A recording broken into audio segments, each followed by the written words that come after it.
Hey, Buck welcome to the LeDuc. Epidemic. I'm Hey, Buck Tumor Boy LeDuc. so Buck LeDuc, it was just he was about to go into something, but then he decided not to, and Yeah. he said that he has a tumor and that he did Well, not want I to go into don't. detail. I said I might have a tumor, and that's why I'm not allowed to drink for a little while. Confirmed. Because normally on the confirmed, normally on this podcast we like to have a little dirt water. Chad's drinking something terrible probably. Black Label Supreme, 8% beer.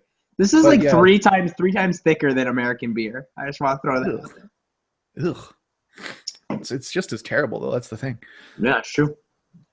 So yeah, I'm not drinking for a while because I might have a tumor in my face, and so we'll see if 2016 continues to be relentless or I get my sweet escape of death. Speaking of relentless, rest in peace, fucking Janet Wright of Corner Gas fame. Leonard Cohen. It's been I think Oh, we've lost dude. a few during Yeah. that, and not only that, but we haven't had a podcast since the great and powerful Emperor Trump has taken power. Holy shit! Like I will not stop with the Trump jokes, and like, 'cause, Why like, would I've, you? I've been making them for months around my friends, and then I made If one. you go back about 9 months on this podcast, we called it then that Yes. Trump was going to be president of the United States. And the reason I thought that then was because I thought America was interested in fucking shitty TV and entertainment. And guess what? I was right. And the reason I knew that is because lots of people listen to this shitty show. So I think I will be running for president of Canada in the next election. Hell Actually, yeah. no, I'm not old enough, actually, but pretty soon, if I don't How die old from do you have this to be? tumor. How old do you have to be? 30. I think I'd be like 35 or something. Oh, I didn't know there was a fucking age limit. But so I've been making these jokes for like 10 months, right? And like I've always been making these jokes to my friends, and they always laugh at it. And then I think it was like a few nights ago, I was hanging out with some people, and I made a Trump joke, and somebody was like, "Yo, don't make it." I was a loser. He was like, "Yo, you can't make those jokes anymore because it's actually scary now. It's not funny anymore." And I said, "You don't think it's funny anymore?" No, it might be funnier. If anything, it's funnier. It's way funnier. Dude, like, I don't think people are understanding the beautiful, beautiful hilarity of this situation. People are getting scared and being like, Trump's gonna kill everybody. It's like, no, he's not. Dude fucking ran as the president of the United States, said literally the opposite things he should have said, and they voted him in. Well, I mean, It's the silliest. people probably should be concerned, but But like, I mean, let's enjoy it for now. let's see what he does. What if he's good? Yeah, that's true. No one has ever gotten into that I've seen. What if he's good? I mean, obviously, Yeah. that's yet to be determined. So don't. This peg is a me as country. concerned. Look, I may look like a walking Trump poster boy, but that is not the case. But You kind of look like Trump is the only thing. You could be his son. You could be Trump's son. Like, Trump's banged a lot of ladies. You never know. yeah, to be fair, if I do die, hopefully my Make-A-Wish Foundation will be that I get to meet President Trump before I die. That's like legitimately that's what I'll do because that's like so fucking funny. Can you make a wish? I thought you had to be like under the age of like 22 or something to do the Make-A-Wish Foundation. Yeah, that might be true, but I'll figure it out. Oh well, we'll figure it out. Well, I mean, welcome to the Epidemic podcast. I don't want anybody to be concerned because I'm an immensely lucky human being, and I don't think I'll get my wish of death. So, because how have I lived this long? I Like don't know. all I crave is death, Chadley, and it won't happen for some reason. I get purposeful situations where like I've had a fucking pistola pointed at my face and I still haven't died, Chadley. A guy brought a knife out and tried to mug you, and you said no. Yeah. Fuck. But there is another story where a guy pulled a pistol on me, but I actually can't tell that story on air because there's like still some legal shit going on with that. All right, I will look forward to hearing that story in private a little later. So what we got on the table for today, Chadley, now that we've got all that fun stuff out of the way? Today we're going to be talking about some movies. First off, should we start with the Should we start with the ye ol' Flight of the Conchords flick, or should we start with Spielberg? I think we're reeling people in with Spielberg, right? Yeah.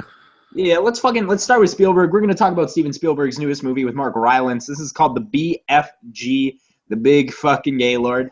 And then we're going to be talking about did you hear that totally politically correct joke that I just made? Welcome to Trump's America, people. Welcome to Trump's America. No, it's the big fucking giant, or the big friendly giant. We're also gonna, the big fucking gun, the BFG, circa Doom. We're also gonna be talking about Diary of the Dead, which I literally finished watching about 4 minutes ago. Yeah, so all right. We'll get into that. I got some stuff to say about that, and then we'll be ending off the day with a movie called Hunt for the Wilderpeople, from the creator of Flight of the Conchords. That one's real fucking interesting. Taika Waititi. I adore Taika Waititi, but we'll talk about that a little bit later. My boy. All right, let's start off talking about the BFG. Sure. Okay, so the BFG is based on a book which was written by a relentless sexist and fucking racist named Roald Dahl, who apparently was a big cocksucker asshole to pretty much everybody who ever spoke to him. But he wrote some pretty fun books. Kids' books, mind you. Not actual books. He didn't have the skill to write an actual book.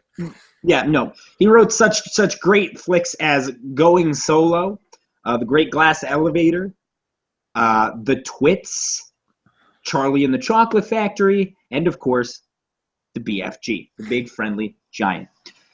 All right, so tell me I'm too hard on authors that write kids' books after I went off on J.K. Rowling for a long time, but you're writing kids' books. Well, here's the thing is, like those like really young kid books that are like meant for like fucking 3-year-olds. There's like I was reading one of those to like my niece or some shit, and like I was really just paying attention to the quality of the book, and I realized that like there's a guy whose job it is to do this, and like it's things like Spot is brown. Yeah, those picture books.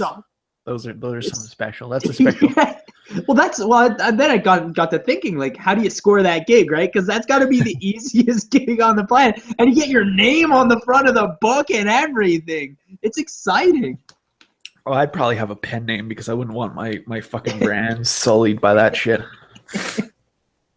Absolutely. So the BFG is a book, and now like here's the thing: is that Roald Dahl's books all have like very similar atmospheres, and we've seen Tim Burton take a swing at that atmosphere, and we also have seen Tim Burton fail spectacularly at it. And since the last time we saw the Roald Dahl universe with Tim Burton's aesthetic, seeing it with the Steven Spielberg aesthetic is a little bit refreshing, if you ask me. Well, it's certainly better. Certainly better. I want to go on record in saying, like, I understand that this is silly, dumb shit, but I kind of loved it.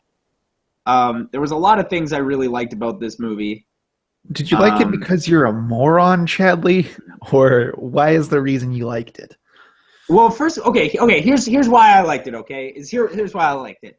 Is that because it truly feels like a whimsical movie that doesn't overstay its welcome or understay its welcome. It's a perfectly length, whimsical film about a fantasy world giant that helps little kids. Yeah, it's probably the most whimsical child abduction film that I can think of. It does start off on a terrifying note when he snatches up the little girl. It gets, I mean, like, I'd say it gets a little bit weirder later in the movie, when you got Jeremy Clement trying to eat everybody and shit. But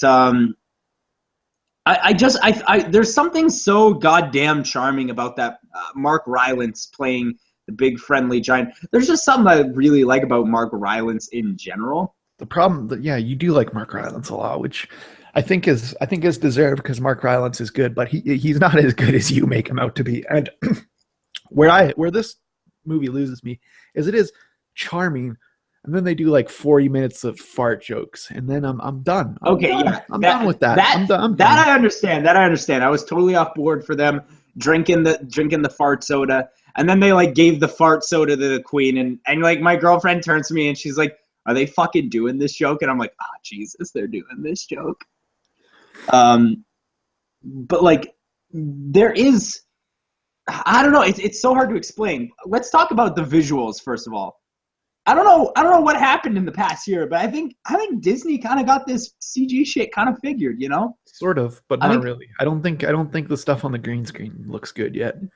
I don't think they figured that out. Yeah, I mean, but I feel like they're getting there. Like the giants looked pretty good in this movie, and they're fully CG'd. I think a lot of the CG was good, but whenever like the girl was on a green screen, it's not there. It's not there. Yeah, I agree. But we're getting closer. I say by 2020, Disney has figured this out. I would say they're the closest for sure because they're doing all the big budget shit. Absolutely. So yeah, as well as again, this is more probably just coming from Steven Spielberg and his experience. But the cinematography and the lighting are all really excellent, really notably excellent, actually. Yeah, it definitely has the Spielberg signature look and feel. Yeah, absolutely. The aesthetic is very Spielberg, super Spielberg. Yeah. I'm not sure I cared very much, so I think that's really what put me off of this one. And you know what? I don't think I ever cared what was happening. I think that's where you and I differ. Is that like as soon as you get to know this character, I feel like personally, and this is an opinion thing, right? This is going to differ from person to person.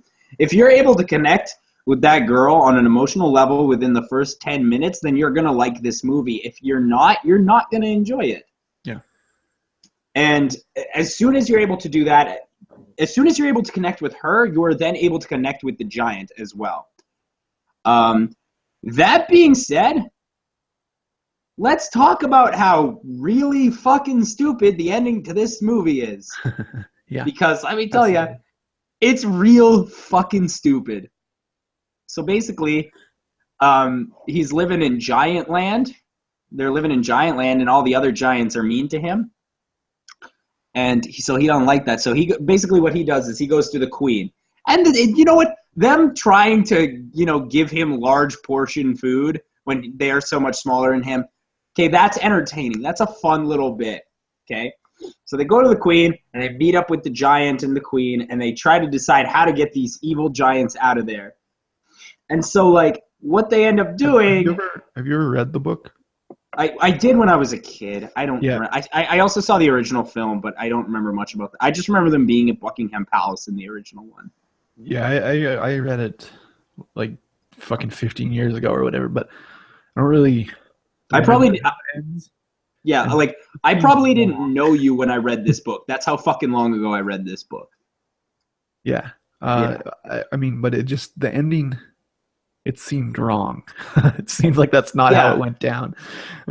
Yeah, it didn't ring a bell. So basically what they do is like they get the Queen's army to like devise these like giant nets or something, and then they just like carry off the other giants.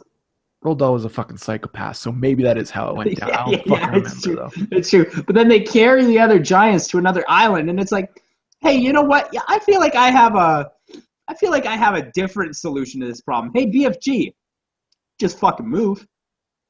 You can just fucking move and not live in the giant land with the other giants. If your legitimate solution is to force like 5 other dudes to move to an island, a secluded island, why don't you just go to that fucking island yourself? Well, for example, say you're living in a house with 6 other people. You have 6 roommates, say. Yeah. And you don't like how 5 of them act. You're gonna tell 5 people to move out, Chadley? Y'all own the house. Y'all own it.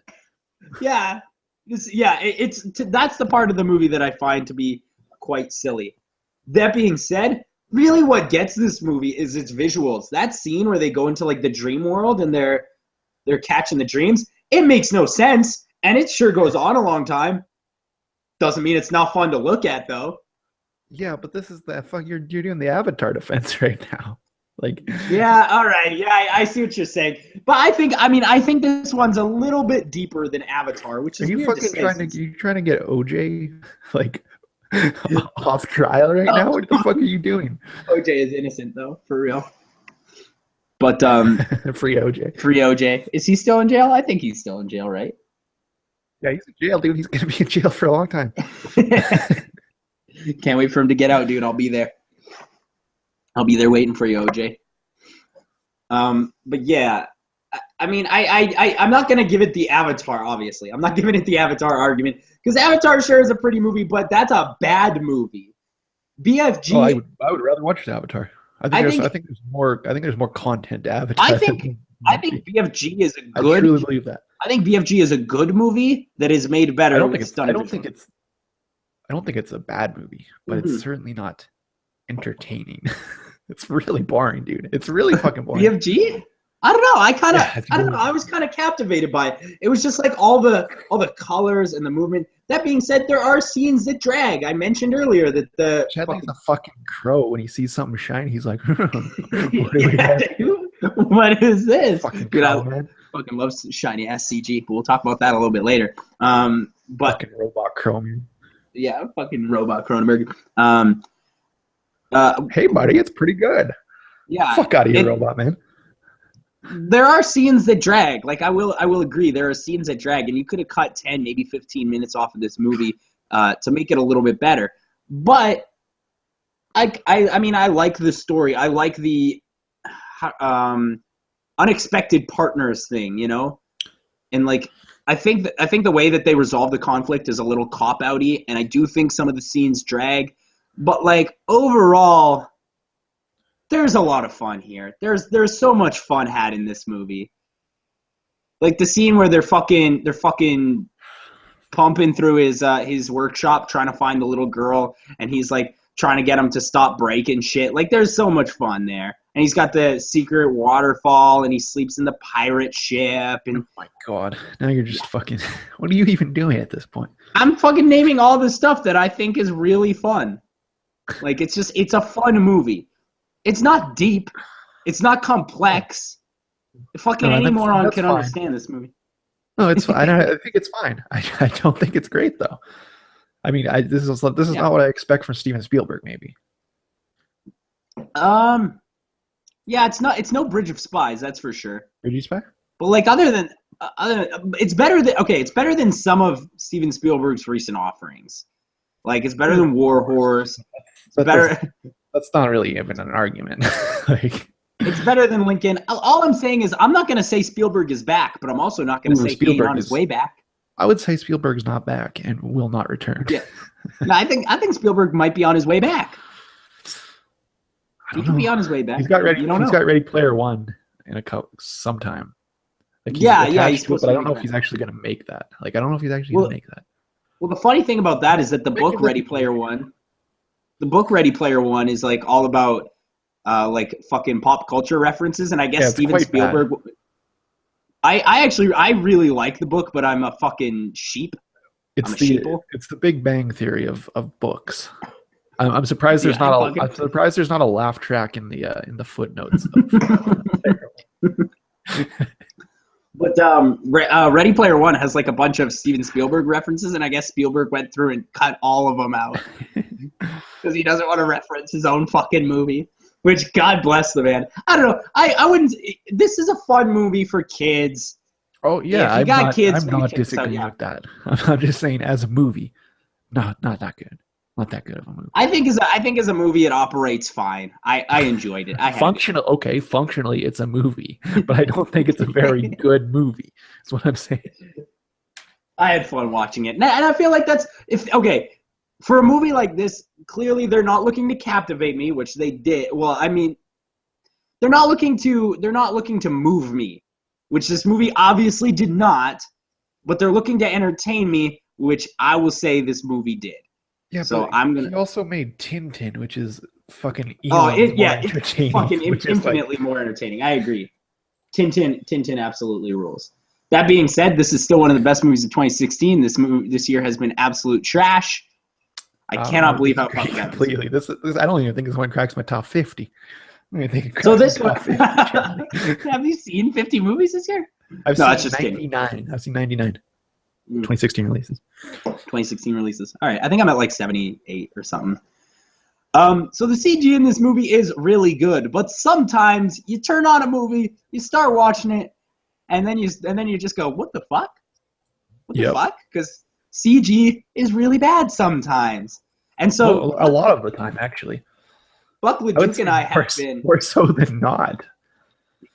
Buck LeDuc and I have been throwing around ideas for new and interesting top fives, and one of the ones that we came up with is top 5 shiniest ass CG in movies. This is just things in movies that just look worse than anything else you've ever fucking seen in movies. From 2003, Ang Lee's Hulk. Ang Lee's Hulk. One of the early Marvel movies, just completely atrocious, and there's so much of the movie that's CGI. The Hulk almost looks like he's made out of clay in that movie. Like, he looks real fucking bad. It's, like, he's bad, and he's not even the worst part. Those fucking dogs are way worse. Oh, right, the Hulk dogs. Oh, shit, I forgot about Hulk dogs. Yeah, of course you did, because the movie fucking blows. My number 5 is from a movie that we've talked about recently. Oh, you bet your ass, baby. It's Harry Potter and the Philosopher's Stone. Sure. Yeah, the bathroom troll. Holy shit, dude. Cannot even look at it. It is the shiniest ass, worst looking CG in that's such an expensive movie. Like, that's the crazy thing, is that movie was really expensive. Yeah. It's just such a shame. Such a shame.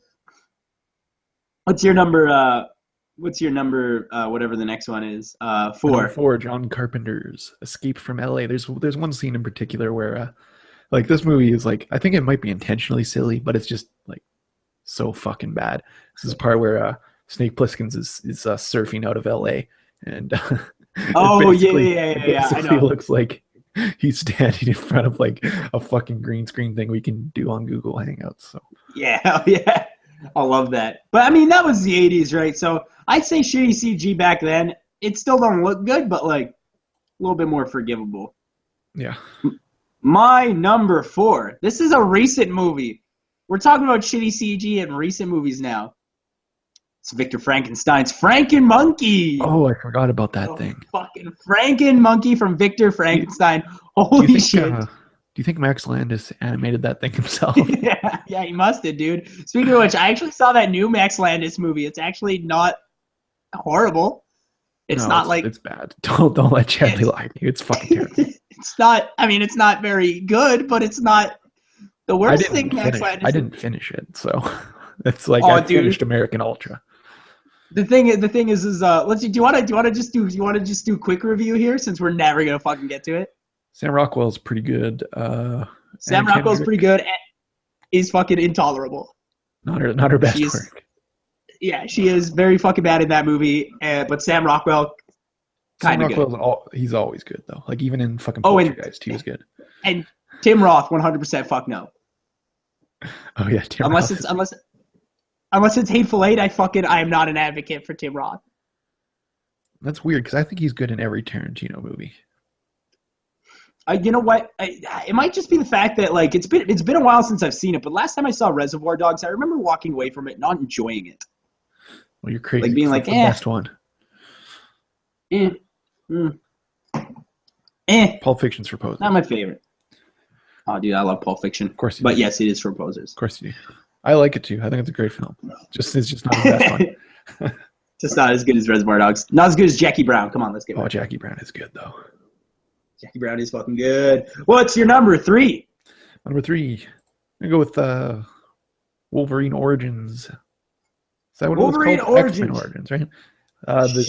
X-Men Origins. How is it possible that it could look that bad?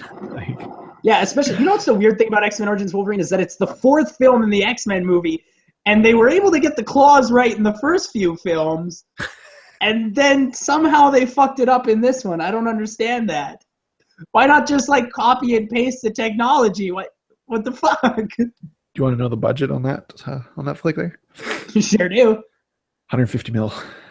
$150 million for that kind of CG. I'd be pissed. If I was a producer, I would beg for my money back. I would demand. I would demand that my money be returned to me promptly. Yeah. My my number 3, this might be some people's number 1 shittiest, shiniest CG, but my number 3, it's all the snakes. All the snakes on the plane. Snakes on a plane. Snakes on a plane. Number 3, worst CG of all time. All those snakes look so motherfucking bad. Like, they just look so... They look like noodles. Like, they don't even look like snakes, honestly. Here's how you can tell, like, if it's bad. Like, look at current video games. See what their cutscene renders look like. And if it's worse than that, it's not good enough. Yeah, if it's worse than that, got to go back to the drawing board. 100%. And around that time, Final Fantasy Advent Children was coming out. And like, if you would have taken anything from that and put it in Snakes in a Plane, looks eons more realistic. And that movie doesn't even look that good anymore. Yeah, dude. It's also a really, really, really fucking bad movie. No, you like it. No, it's really fucking bad. When he cuts the motorcycle in half. Oh, dude, but that wasn't that was a good bike. That was a good fucking bike. My number 2. What's your number 2? The Lions in I Am Legend. It's official. Second worst CG of all time, baby. It's the lion from fucking I Am Legend.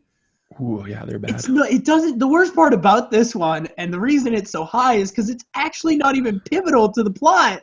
See, if they would have just not had that in there, like the zombies they're still bad, but like at least they're in the dark and you don't really see them. Yeah, they don't like. I don't know. Daylight. Yeah. What the fuck are you doing? Again, $150 million budget on this movie, and that's what the line looks like. I think you and I discussed this beforehand, but you could fucking buy and tame a lion for that much money, and just use a real fucking lion. Just have a real fucking lion crossfire. So you know what? I'm gonna be honest. I thought that was gonna be your number 1. This the lion from Mayan Legend, but no, my number 1 is Snakes on a Plane. We already talked about it. So Snakes what do you got? on a Plane. My number 1. This is one that some people may have forgotten about, but do you remember when Shia LaBeouf had to fight off the spider monkeys? Oh God! Holy shit! Remember the spider monkeys from Indiana Jones and the Kingdom of the Crystal Skull?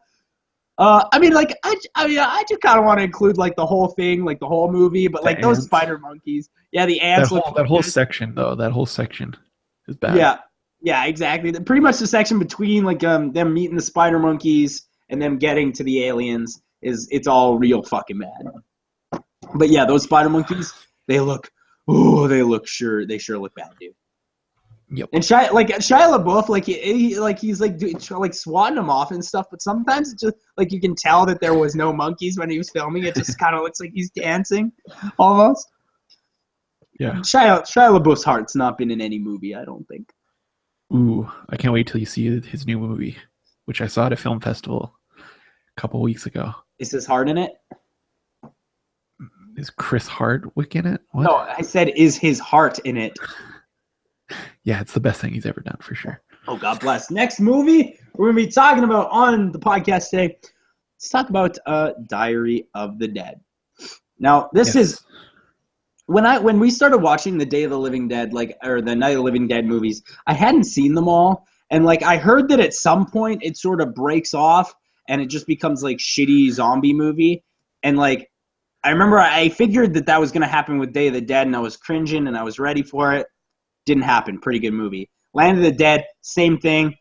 Cringing, preparing myself. Didn't happen.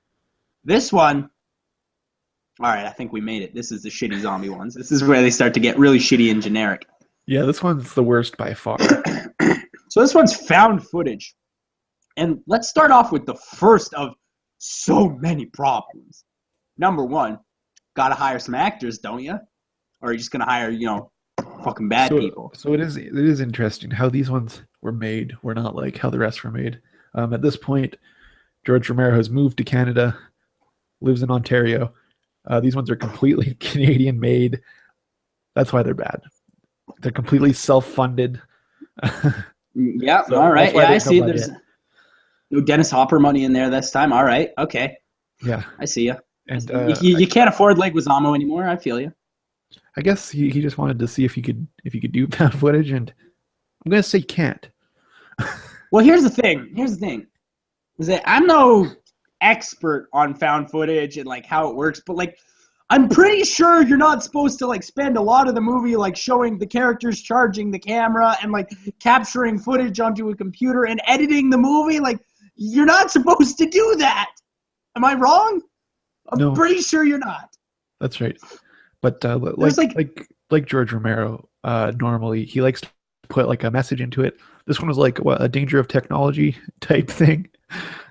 Yeah, well, I think it's more obsession with technology. Sure, there was like an underlying thing that he likes to put in there, and but they kind of like, but like at the end of the movie, they sort of like because there's the obsession to technology thing going on there, but then at the end of the movie, they just sort of throw it out the window because she's like, "Oh, I'm gonna finish the movie for him," and it's like you spent the whole fucking time saying the movie was stupid, and then he should stop filming, and now you're like, "Oh, we better make this fucking movie." What was the point? Yeah. That was the main conflict of this movie. It wasn't even zombies. It was like everybody just looking at him all the time. Like every scene, at least 4 people were like, "Turn off the fucking camera, man." And I'm sitting here as an audience member, and I'm like, I sure hope he doesn't turn off the camera because I'm watching a movie. You know? I don't know what there was with the direction with this movie. Zombies looked good, I guess. Yeah. I mean, they looked all right. It wasn't that many though, so it wasn't like. Oh, dude, there was some shitty ass CG in this movie though when the fucking eyes exploded. Holy shit, did that ever look bad? So there's another thing. There's a point in this movie where they get robbed by a group of AWOL soldiers. The next one is actually about those guys. Okay. All right. Okay. Why? Right? Why? Why? Remember when they were gonna make a second Cloverfield, and it's like from the perspective of the guy that you see at that one point, who's also holding a camera? I've never made it that far into the film.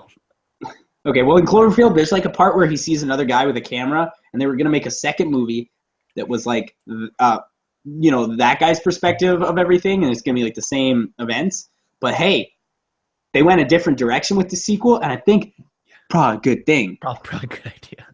Probably a good fucking idea. Here's the thing, Cloverfield. It might be a good movie, but I've never been able to make it past the first half hour, which is literally unwatchable. So, and then this movie, like, it's just like it's edited so bizarrely because it's at one point in the movie they get a second camera, and as soon as they get the second camera, it sort of cuts back and forth between the cameras, so it doesn't really feel like found footage anymore. It just kind of feels like a movie where people are holding cameers inexplicably and yelling at I don't even understand why commit to that if halfway through you're just going to change up the formula, right? Yeah, I agree. And then, like, the movie gets really confusing, not in a good way because it's a simple story. There's nothing complex about the story, but they just start jumping back and forth between these two cameras that it just doesn't make sense. And then there's also this one scene that inexplicably shows up in the middle of the movie where you have like these guys in yellow suits breaking into like this house and killing zombies, and then they shoot the old couple that's living there, and like I don't know what the fuck that was about. There's also an old guy in this movie who he's drinking throughout the whole movie, but like then in one scene suddenly he's just got like a bow and arrow, and it's like where you get that? Where the fuck you? Why has he got a bow and arrow? Where did he get that? Yeah, I don't know. You're certainly you're fresher off this movie than I am because I watched it like 2 weeks ago. But it's nothing about it's entertaining. I think is the problem. Like it's a chore. It's a chore. No. Yeah, absolutely. Like it felt like a slog. You know, like a joyless slog the entire way through. And like I feel like there's a bare bones story here that might have been slightly entertaining if they didn't go the found footage route. I don't know. It's just such a bizarre design choice. It makes the movie just like flow a lot rougher than it should. Well, one of the things I always respected about George Romero is he doesn't want to make the same movie twice, so he tries something new. And because of that, you're not always going to make something great. And I think that's But at least he's another thing too that the other thing too is that this is the 5th movie in the franchise, and if you look at number 1, number 2, number 3, and number 4, they all take place in the same universe. and they all sort of acknowledge each other. But with this one, we're just sort of throwing that all out the window and just like starting fresh. And it's like, okay, if we're gonna start fresh, let's start fresh. That's fine, but don't do that. Why do that though? Yeah, That's why do that? You've already got an established 4 movies, right? Like, yeah, well, and the problem is it's not just like it's an established 4 movies from the past like 6 years. No, this is an established universe that you created over decades, and you're gonna throw it away for a found footage movie? I don't know. That seems wrong. That seems incorrect. Yeah, it doesn't seem good. Wouldn't be the route I would go. Well, there's a lot of things I wouldn't do, and most of them are every choice that was made in this movie. Yeah, this one's bad. Yeah, another problem with this movie is that every character, and I mean every single character in this movie, really sucks. They are awful. This movie is so shittily written. There's the Tracy girl. Guess what? Spoiled bitch. Don't like her. You got the Jason character. Oh, guess what? He won't put down the camera and actually help his friend. So what a prick. Oh, you got the fucking Tony guy. Oh, he's a skeptic. He's crazy. He's a crazy guy. He's a conspiracy theorist. You got fucking Joe Rogan. Yeah, he's Joe Rogan. You got fucking the professor guy. It's like, oh, he's just an old bumbling drunk who's just mean to everybody. And then there was something in this movie that made me so goddamn mad.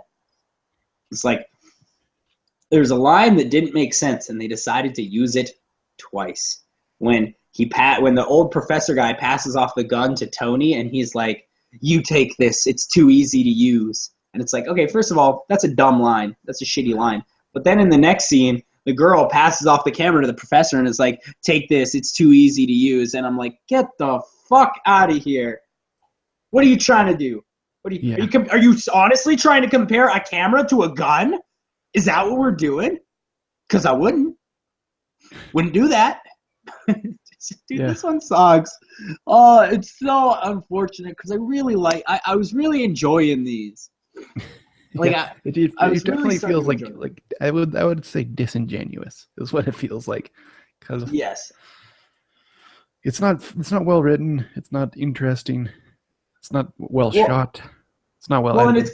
And it's clear to me that it's not well acted either, and it's clear to me that the movie either ran out of money or had very little money to begin with. Yeah. And possibly both. Because this movie, like, I don't know, like I said, like I feel like there's a bare bones of a movie here that they just kind of didn't make. Like I feel like they didn't finish this movie, or like there was still like lots of scenes they had to shoot, like lots, like, or like they made the whole movie and they cut out half of it. Like it feels really bare bones, which is unlike, because like you look at Land of the Dead, that's a pretty dense movie for a zombie flick. Lots of shit's going down. Sure, and that was supposed to be half of a script, so like it's really weird that like the output is so different, right? Yeah, if you hand in half of a script, you're gonna have a really full-looking movie. But if you hand in a full script, you're gonna get Diary of the Dead. Yeah. And it's fucking stupid. Yeah, I don't know what else we could say about Diary of the Dead. Don't check it out. It's very bad. Like really, like it's probably the worst thing Romero's ever done. Oh, easily the worst thing. Maybe you know what? Like maybe even one of the worst zombie movies ever made, and that's saying a lot because there's some really, really, really bad ones. Yeah, and this is from the guy that invented the shit. Yeah, this is the guy who invented the fucking genre, and then he bungled it up. I can't believe how bad this looks. Now, we did mention last week that our buddy Loxy saw this in theaters. And like normally I didn't actually get him to record a voicemail, which I was going to do. But did he send you something? Well, we know how like his opinion is usually wrong. Like he thinks there will be blood is the worst movie of all time, which it might in fact be the opposite. He also said Breakfast Club is one of the worst films of all time, which is not correct. That's obviously not correct. But I think he might have been on track with this one because it is like I think he demanded his money back. I would. If I went It's into close to unwatchable. well, and the thing is like I almost feel like this movie would be worse in a theater because it would just feel so ingenuine in a movie theater as opposed to a TV. Sure. Like a found footage movie in a movie theater, that just like that Ugh, I can't feels believe people even pay for this. Ugh. like a found footage movie in a movie theater. I feel like would almost feel like an invasion of privacy in a way. Like I know that sounds weird, but like watching a found footage movie in a theater, like that just seems weird. Like a shitload of people watching what is supposed to be an intimate interaction with one individual. It's voyeuristic. That's why people like it, but I don't like that. I'm not interested in that. I fucking hate found footage. Thank you. Yeah, me too. The Visit, anybody? Oh God. All I'm saying is that if I had seen this last year, this would have been on my top 5 worst found footage films of all time. It's no Blair Witch Project, but it's pretty bad. Yeah. Yeah, it's very bad. I don't understand how, like, you watch, I guess because it made money, but you watch Blair Witch Project and you're like, man, I got to make something like that. No, you don't. Yeah. You don't got to do that. Well, I mean, like, I think the draw of making a movie that's found footage is that it's probably inexpensive, right? Yes. Like, probably really inexpensive, which is why so many horror movies are doing it now. Because it does have an audience. I'm not going to deny that. I'm just not it. Yeah, there are people who are, I mean, they're dumb people, but there are people who are really interested in seeing this voyeur type of filmmaking, and I just don't understand. To me, it just looks rushed. Watch Rear Window. Rear Window. Is that a found footage? No, it's not. It's not a found footage movie. It's not found footage, but it's a voyeuristic movie. As I'm trying to relate the experience. Okay, it's a voyeuristic movie that feels like it's complete. I see what you're saying. Yeah, go check out Rear Window. Fucking good movie. If you want, like, because like I think the draw of it is that people believe that they're closer to the characters if they're able to have like a one-to-one interaction with them. Like they're experiencing exactly as the main character of the movie is experiencing, but that's not really the way it works anymore, unfortunately. And now it's just a really cheap way to make shitty movies. Yep. And like 1,000 of these. Fuck you, indie filmmakers. Let's move on to a good movie. Yeah, hell yeah. Waikiki. New Zealand's finest. Taika Waititi. Taika Waititi. Dude, Taika Waititi is fucking hilarious, and he's so good in this movie as the priest. So this movie is called Hunt for the Wilderpeople. It is the latest movie from Taika Waititi, Flight of the Conchords fame. And man, this guy's a superstar. This dude's on fire. He is so good at making movies. Yeah, he gets it. I've actually seen all like 5 of the movies he's made, and they're all just fucking brilliant. Yeah, these are on point flicks. Yeah, let's talk first about the landscape, because that's what really is breathtaking about this movie. Sure. Is that like this movie is good, but like it's also visually stunning. There's no CG, there's no special effects. No, it's just the rolling hillsides of New Zealand, and it looks fantastic. Well, it makes sense why they filmed fucking Lord of the Rings there, right? Because it looks fake. It looks like a fake place. Yeah. Yeah, it looks like a fake place because it's that goddamn good looking. But so basically the plot of this movie has sort of like an intertwining plot that changes, is that this kid gets adopted and he's like sort of a problem child. Mm-hmm. And by the way, fucking one of the greatest characters in cinema history right there, that Ricky. Yeah. There's an amazing part at the beginning where they sing like a Ricky birthday song, where they're like, I don't remember how it goes, but like at the end of the movie, Flight of the Conchords does a fucking cover of the Ricky birthday song, and it's so good. I love those guys. Yeah, they're so good. That's pure comedy right there. So basically what we have in this movie is this kid Ricky is being adopted by this couple. I don't remember the lady's name, but the uncle is named Heck. His name is Heck. I think it's like short for Hector or something like that, or Heckles. I don't know if that's a real name. That sounds like a clown name. That's a fake. That's a fake name for sure. And essentially, what happens is that he grows accustomed to this couple, Bella, and then Aunt Bella, and then his Aunt Bella dies, and basically, Child Services is coming back to take him away, and he's like, "Nah, fuck this. I want to stay with Uncle Heck." Our boy Sam Neill. Sam Neill. Yeah, of Jurassic Park fame. First of all, is Sam Neill New Zealand? Is he from New Zealand? Yeah, I think he is. Is he? Because like I don't know he's a Northern Irish kind of New Zealand born, or no, he's an Irish born New Zealand actor. So yes. Okay. Because like it felt like after so many years of doing American accents, he was trying to kind of put on the New Zealand accent.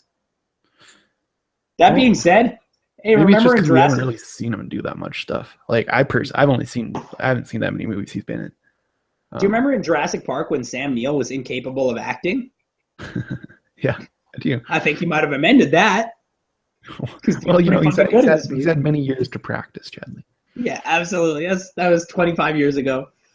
But yeah, Sam Neill is very, very good in this movie. He, however, is not as good as the kid. Holy shit, that kid is good. Where did that kid come from? It's interesting too because this is based on a book. Yeah. But every line in the movie sounds like exactly how Taika would deliver it. So like, yeah, there's like a very clear line where Taika has taken over and told them all how to deliver the lines, because it's just like if it was Taika instead of that kid, it would sound exactly the same. Like that's what's amazing about it. One of my favorite lines of this entire movie is like when he's trying to name the dog and he's like thinking about naming it Tupac, and then she's like Tupac, and he's like, yeah, he's a rapper and pretty much my best friend. It's so good. Oh man. But like this movie also does get like, unlike like I actually recently rewatched What We Do in the Shadows, and like that is such an amazing movie, but it's not necessarily deep, you know. Yeah. Whereas I think this movie, parody. Yeah, it's a parody film. Whereas this movie is something completely different. It's a dramedy. It's mostly funny, but there is moments where you're legitimately feeling for these characters. It also has like, I seriously think I want every fucking filmmaker to go and watch this movie and then be like, oh shit, is that how you write endings to movies? Because the ending to this movie is really good. Like, it is really good. It ties up the franchise, or it ties up the movie in a way, and I'm not giving spoilers, but it ties up the movie in a way that is perfect to the events that led up to the ending. It's perfect ending. Yeah. It's hard to explain. It's definitely like well written, because especially since like how preposterous it gets. Like it does get very silly at some points, but that doesn't take away from like how genuine it is. Yeah, there's really good scenes where like Ricky it's the complete opposite of Diary of the Dead, where Diary of the Dead is completely disgenuine and like doesn't like get silly enough. This is fucking preposterous, yet it's still grounded. I will say, just like going back to Diary of the Dead for a moment, there was like one preposterous scene in that movie where the deaf guy blew up the zombies with the dynamite, and like I was hoping the rest of the movie would be that silly, and then it wasn't. Like when they're like, our car broke down, and he wrote on his little board, he's like, I'm Amish, I don't care. I'm like, yes, that's so good. But back to For the Wilderpeople. It's tough to say, like, this is a very human movie. Mm-hmm. That's really, it's easy to watch this movie and get really attached to all the characters. Jeremy Clement as the fucking, what do you call himself? He was like the hut guy at the end of the movie. Oh, he had Psycho like Sam a silly or something. name. Yeah, Psycho Sam. Yeah, Jeremy Clement as Psycho Sam was really good. But of course, Taika Waititi as the fucking priest is so good. It is so funny when he's like, what do you think is behind the door? And they're like, Jesus. He's like, you think it would be Jesus, but instead it's another door. And what's behind that door? At that time it is Jesus. Yes. Yeah. He's tricky. Jesus is tricky like that. Just to make an edit there, Psycho Sam was played by our boy Reese Darby. Oh, was it? I thought it was. Who was Jeremy Clement in this? Because he was in this shit, wasn't he? Or was he too busy doing the BFG? I don't remember. I think it's just okay. Reese Darby. Well, I apologize. Oh, I apologize for the typo. That is my bad. He's the other one though, so that's why you made the mistake. Yeah. They're the Flight of the Conchords. I can't get these fucking people. I can't get these fucking people straight. There's Reese, Taika, and Jeremy. Yes. And Jeremy is the one that got famous and then started being in Hollywood movies. So that's correct. I always assume that they're all Jeremy. But yeah, I mean, like, it's a really pretty movie. It gets really silly. There's a part where Ricky's trying to fuck a girl on a horse, which is like hilarious. And that scene where he goes back to the house with that girl is like really, really funny. And just like the reactions every character has, it's like it's you're really that guy. genuine. So fucking funny. Yeah, it's really genuine, but also really funny. Yeah, and that is like, if you've seen some of it, like Boy is really good, a movie that he made. It's pretty similar to this one actually. It's about like a young New Zealand kid. Yeah. That's really good. And then he made this other one with Jermaine called Shark versus Eagle, and it's like he plays like a Napoleon Dynamite type. And it's that sounds good. It's pretty silly, but I do like that one too. It's not other stuff. But. I wanna make another amendment. I realized just now that I've been saying Jeremy Clement when it is in fact Jermaine Clement. This is his name. Yeah. Wow, I'm fucking up. I'm fucking up on every cylinder. That's all right. Yeah. Hey, you guys, blast me in the comments. Say that I'm a fake film reviewer. I don't give a shit. I'm drinking. You get names wrong a lot. That's fine. That's why I'm here.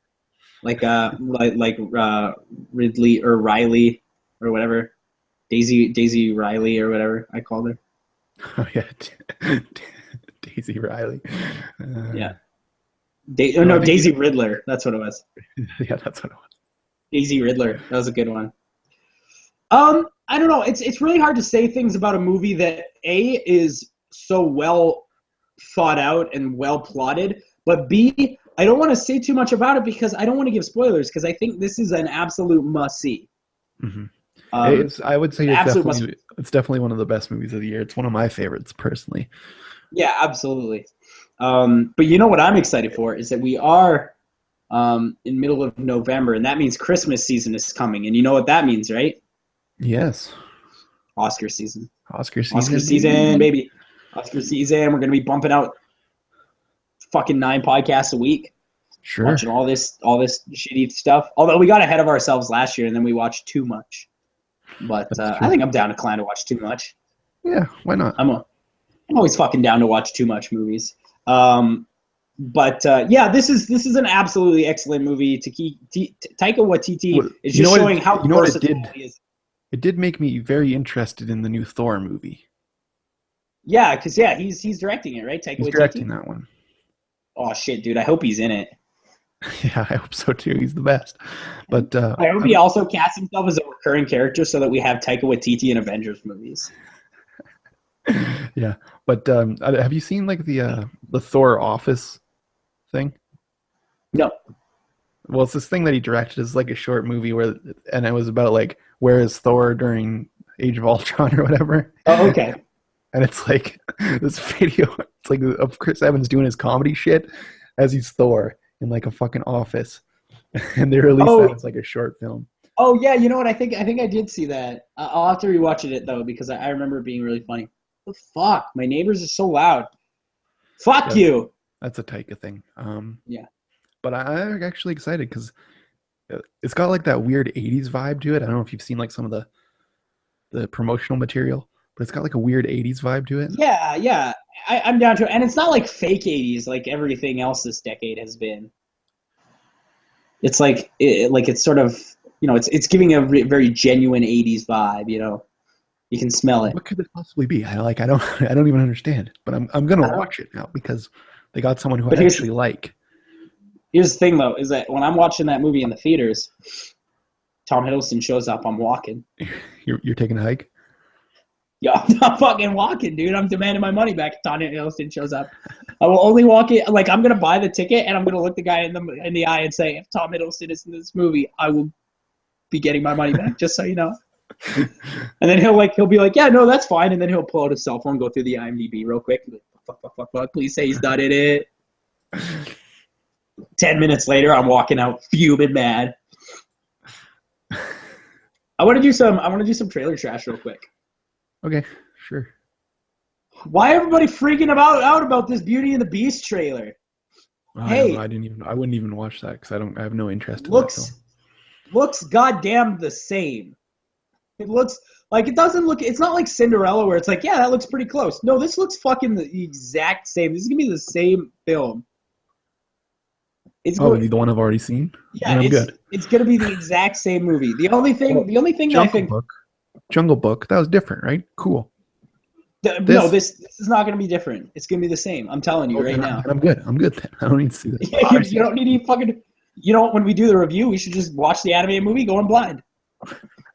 The only thing that I think the live action one will have over it is that, and I've been talking about this for days, because people on Facebook are kind of exploding about it. They're like, Emma Watson, perfect. No one's exploding, Chadley. That's you. You have weird people that you follow. Because I'm not. Well, I've seen it around. But people are getting excited about Emma Watson as Belle, and I'm like, who's that? And not Emma Watson. Emma Watson? Emma Watson? I didn't see the trailer. Yeah, no. Emma Watson of Harry Potter fame. She plays Hermione Granger. Oh, okay, yeah. Okay. Not that good at casting. Yeah, people are like, man, Emma Watson as Belle is going to be so perfect. And it's like, is it? Or is it just going to be like a girl wearing the yellow dress? Like, let's be real here. To be Belle, you don't need to be good. And that's fine. But you know who you do need to be good to play? Motherfucking Gaston. Oh, yeah. Who's playing? Good thing they got Luke Evans in that role. The most perfect cast of 2017. Holy shit, Luke Evans looks so good, dude, in the fucking garb and everything. Oh, dude, that's gonna be good. He looks like Gaston, like just walking around, like in Fast 5 or Fast 6 or whichever one he's in.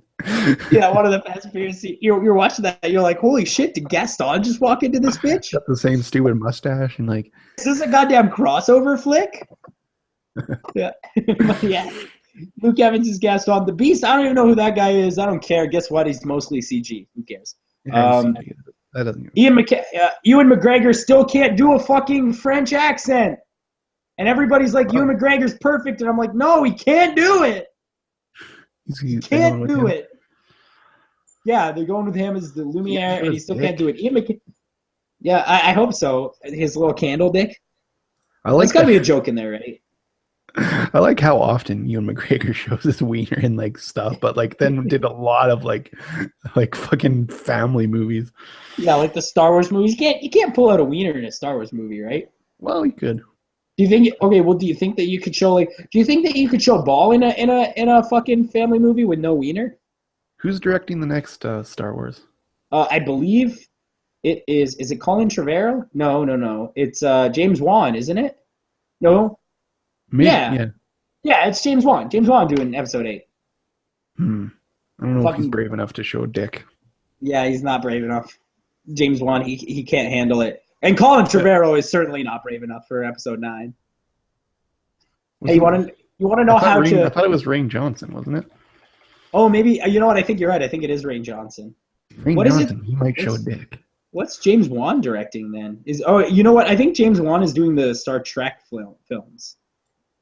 I think that's what I've got on the brain. Let me take a look here. Oh, no, he's directing Aquaman. That's what James Wan's directing. All right. That's what I was thinking of. But Rain Johnson could show dick, I feel. Rain Johnson might show dick. Rain Johnson might show a dick. But he's come close a couple times. Here's the thing, is that if you have one of the most highly acclaimed films of all time and you're going to make the final 9th chapter of it, you know what's a good way to fuck that up? Get Colin Trevorrow to direct it. Is that what the talks were? That's not the talks. That's official. Oh. Colin Trevorrow is making the 9th Star Wars film. Well, I'm off. Maybe not. I'm off. I hate that. I hate that man and his films. Yeah. Maybe don't do that. Maybe don't fucking do that. But I don't know.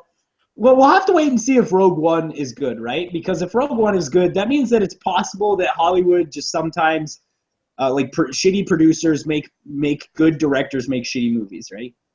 Like with the Godzilla thing. The thing about Rogue One is they reshot 60% of it, right? So like, maybe, but here's the thing: is that like I'm wondering if maybe the reason they reshot 60% of it is because I bet. At first, they couldn't get James Earl Jones, and then he was like, no, I'll come in. And they're like, fuck, now we got to make the whole thing so that it incorporates Darth Vader a whole bunch. That would be my bet.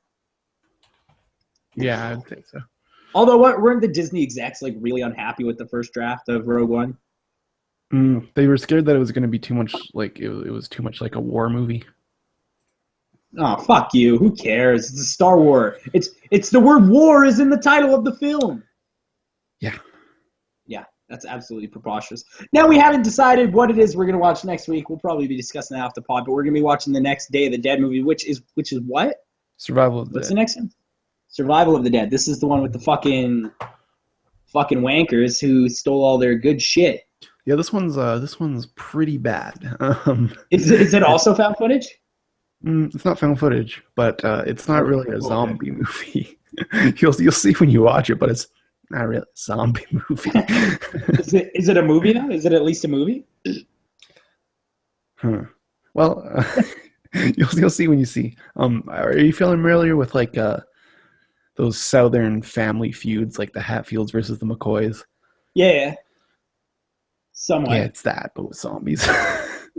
Zombies are just kind of there. It's an Irish family feud with fucking zombies. I can't believe he did it. This has been Movie Epidemic Podcast. See you next week, I guess. Yeah, see you next week. Do we have any sponsors? No, not this week. Oh, sorry. You guys, nobody wants to sponsor our show. Hey, sponsor our show. Send us money. God bless. Subscribe on YouTube. That's the best you can do right now. Yeah.